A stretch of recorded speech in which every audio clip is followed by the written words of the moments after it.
আসসালামু আলাইকুম বন্ধুরা, কেমন আছেন সবাই? আশা করি আল্লাহর রহমতে সবাই ভালো আছেন। এসি আতিক এক্সপার্ট চ্যানেলের পক্ষ থেকে আপনাদেরকে জানাই স্বাগত। তো বন্ধুরা, আজকের এই ভিডিওটি অত্যন্ত গুরুত্বপূর্ণ আপনাদের জন্য। আজকের এই ভিডিওটির মাধ্যমে আপনাদেরকে শেখানোর চেষ্টা করব কিভাবে আপনারা কম্পিউটারের প্রত্যেকটি ফোল্ডারের উপরে ছোট্ট একটি চেকবক্স অ্যাক্টিভ করবেন এবং এই চেকবক্স অ্যাক্টিভ করার সুবিধাটা কি আজকের এই ভিডিওটির মাধ্যমে সম্পূর্ণ শেয়ার করব। আশা করি ভিডিওটি না টেনে পুরোপুরি দেখবেন। ভিডিওটি শুরু করার আগে একটি অনুরোধ থাকবে, আপনি যদি এই চ্যানেলে নতুন দর্শক হয়ে থাকেন প্লিজ চ্যানেলটি সাবস্ক্রাইব করে নিন এবং পাশে থাকা বেল আইকনটি অন করে নিন, যাতে করে সবার আগে নতুন নতুন ভিডিওর নোটিফিকেশন পেয়ে যান। আর যারা সাবস্ক্রাইব করেছেন তাদেরকে অসংখ্য ধন্যবাদ। বন্ধুরা, এখানে দেখতে পাচ্ছেন অনেকগুলো ফোল্ডার রয়েছে এবং প্রত্যেকটি ফোল্ডারের উপরে দেখতে পাচ্ছেন ছোট্ট ছোট্ট চেকবক্স দেখা যাচ্ছে। এই চেকবক্সগুলো অ্যাক্টিভ করার সুবিধা হচ্ছে, আমরা যখন আলাদা আলাদাভাবে ফোল্ডার সিলেক্ট করতে যাই তখন কিন্তু আমাদের কিবোর্ডের সাহায্য নিতে হয়। তখন আমরা কি করি, কিবোর্ডের কন্ট্রোল চেপে ধরে আলাদা আলাদাভাবে আমরা ফোল্ডারগুলো সিলেক্ট করি। কিন্তু আমরা যখন ফোল্ডারের চেকবক্স অ্যাক্টিভ করব তখন আমাদের কিবোর্ডের কোনোভাবেই সাহায্য নিতে হবে না। আমরা জাস্ট কি করব, যত ব্যস্ত থাকি না কেন আমরা আমাদের ব্যস্ততার ফাঁকে একটা একটা করে আমরা এখানে থেকে সিলেক্ট করতে পারবো এবং সিলেক্ট করে এগুলো যদি আমরা চাই ডিলিট করতে পারবো এবং যদি চাই আমরা এটাকে কপি করে পেস্ট করতে পারবো। কোনোভাবেই আমাদের কিবোর্ডের সাহায্য নিতে হবে না।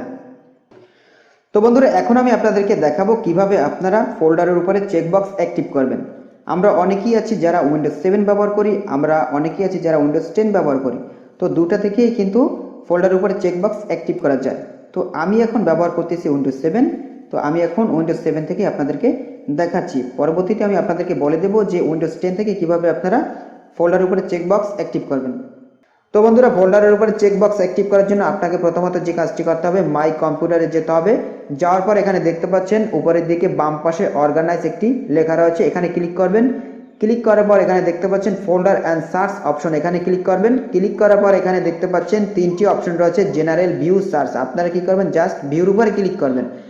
ক্লিক করার পর এখানে দেখতে পাচ্ছেন অ্যাডভান্স সেটিং নামে একটি অপশন রয়েছে, তার নিচে অনেকগুলো চেকবক্স রয়েছে। তো আপনারা নিচের দিকে চলে আসবেন। চলে আসার পর এখানে দেখতে পাচ্ছেন use checkbox to select items. তো এখানে যদি আপনাদের টিক মার্ক করে না দেওয়া থাকে তাহলে আপনারা কি করবেন, টিক মার্ক করে নেবেন। করে নেওয়ার পরে জাস্ট কি করবেন, অ্যাপ্লাই করে দিবেন, তারপরে ওকে। তো ওকে করে দেওয়ার পরে আপনাদের প্রত্যেকটি ফোল্ডারে এরকম উপরের দিকে চেকবক্স চলে আসবে। আর যারা উইন্ডোজ 10 ব্যবহার করেন তারা একদম খুব সহজেই আপনারা অ্যাক্টিভ করতে পারবেন। সেটা হচ্ছে এখানে আপনারা দেখতে পাবেন ভিউ একটি অপশন রয়েছে, ভিউর উপরে ক্লিক করার পরে এখানে ডান পাশে উপরের দিকে দেখতে পাবেন আপনারা আইটেম চেকবক্স নামে একটি অপশন রয়েছে, জাস্ট ওই অপশনটাকে সিলেক্ট করে দিবেন। সিলেক্ট করে দেওয়ার পরে কাজ কমপ্লিট। একদম খুব সহজে আপনারাও এটাকে অ্যাক্টিভ করতে পারবেন। তো বন্ধুরা, আজকের এই ভিডিওটি এই পর্যন্ত।